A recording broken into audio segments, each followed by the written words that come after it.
I just wanted to ask through the course of the second innings, it seemed like a lot of the uh, players, especially the senior players like you and Puran, were running high on emotions, especially with every wicket falling down. It seemed like there was uh,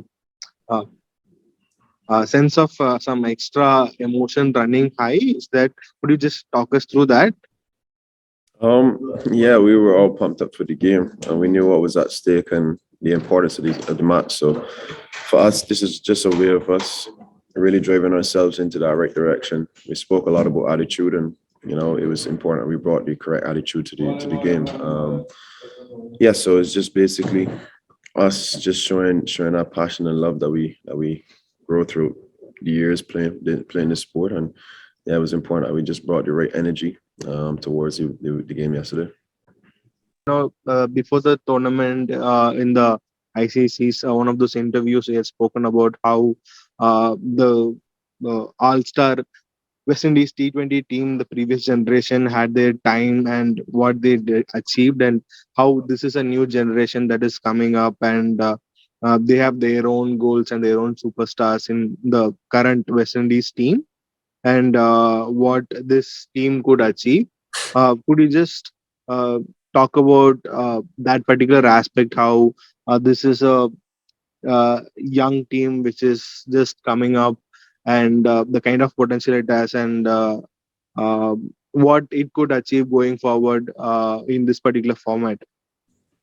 Yeah, I think when it particularly comes to World Cups, you see different personnel every single time. Maybe sometimes the nucleus of the squad will remain the same, but more or less you see, fresh faces every time. Um, the teams which would have won in 2012 and 16, were pretty dominant. They had some very big T20 players when you look at that in the context of world cricket. And this current team now, we've still got some young budding stars who have really established themselves on these circuits. And it's just for us now to, be a lot more senior, I guess, or spend a bit more time on the international circuit and doing similar things. When you look around the dressing room, we've got a pretty young team. Most of the guys in their early to mid 20s, and it's a great sign for West Indies cricket.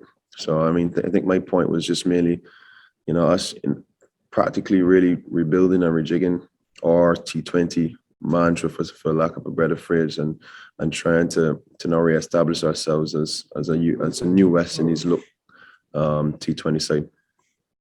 Thank you and all the best. Thank you. Um, Jason, this morning for me, yesterday evening for you, as Javi Joseph referred to you as the father figure of the team. I didn't know you were that old, but he referred to you as the father figure of the team. And of course, he would have been someone who would have made his international career under you when you were the captain. Give me your thoughts on Alzari Joseph of his growth and today how he has become much better than he was. Give me your thoughts on Alzari Joseph. I think the first thing I'd say about Azar is I'm extremely proud of his progression. I see him as a leader, and I think he's leading this attack at his young age, and he's showing his great attributes as a leader. His performances don't surprise me because of the work he's put in, his discipline, his dedication towards the cause, and his his businessman like attitude is just really great to see for a young player. Yesterday, I told him just to lead it, and those were my simple words to him: just lead the attack, lead it, start us or get us onto that right page. And he did that. He got us this first breakthrough.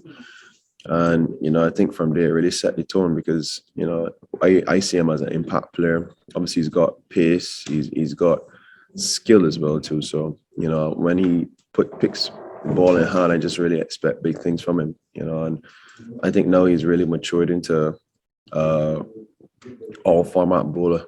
He's one of our only all format bowlers at the moment, and it's great to see his progression, as I said before. And I think the sky's the limit for him, and I just hope that he stays fit and healthy, and that he could fulfill his dreams. Coming to tomorrow's game, so how are you looking ahead against Ireland as you have won one match and lost one match? So if you finish at 2 or 1, then you will be placed in the along with the West Indies, or along with India and Bangladesh, South Africa. So how do you seeing the ahead of the tournament? Like if winning the next game tomorrow against Ireland, how are you looking at the things? Well, I think we'd still have to wait and see what happens in terms of the two games. Once we win, we can still finish first. Um, depending on what happens in the other game. So it's hard to put, a result on things without letting things transpire. We've got one solid game to play against Ireland, and that's what we intend to do. I think we've shown a lot of good attributes in the last game, and we brought a very, very good vibe and attitude. I think there was so much more clear yesterday about what we were looking to do, and it showed. So I mean, looking forward to this game against Ireland. I think it's a big game, and we like big games, so I'm sure the guys are really up for it, and we're looking to win this game solidly. I was looking at the two World Cups that West Indies won, and both of those West Indies used a lot more spin. They were also won in Asia. Here yesterday, even Zimbabwe turned a lot more to spin, especially in the middle overs, where most your side's breakthroughs came through pace, and that's what you use to deploy to get your breakthroughs and to make a difference in the big moments. I was just wondering, is that just a factor of West Indies being in Australia, or do you think West Indies are at that stage now where it's more about the fast bowlers than the spinners, because that's the sort of personnel that you have at your disposal now? Yeah, I think when you look at our side, we're playing one spinner. So now one spinner comes in, when the captain sees fit. But then it's clear to see that we've got a fast bowling base attack, and that's just what we've got at our resources. I think we've got good enough fast bowlers, and the spinner that we played yesterday was exceptional.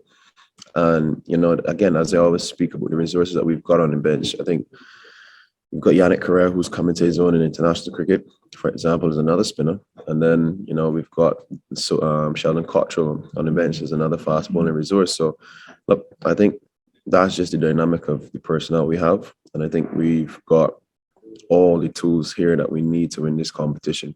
For us, I think it's more of a mental challenge to us, miss merely staying in the moment, understanding each and every scenario, each and every battle that we may be faced with, and just executing. And I think once we continue to do that, the sky's the limit for this team.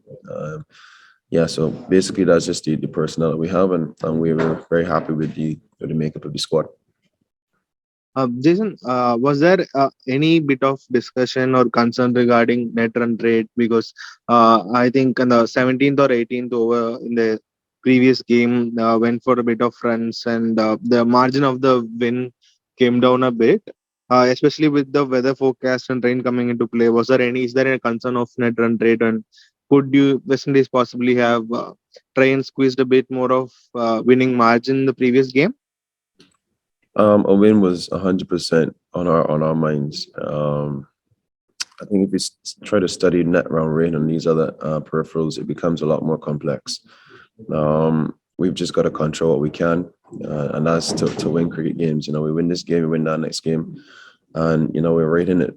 I think when we look too far ahead sometimes and we get caught up with other things around, then we miss sight of the actual task at hand. So I don't think we had net rate in our minds last night. Last night was a really important game, and that was a must-win game for us. So to cross the line and be on the winning side was the goal.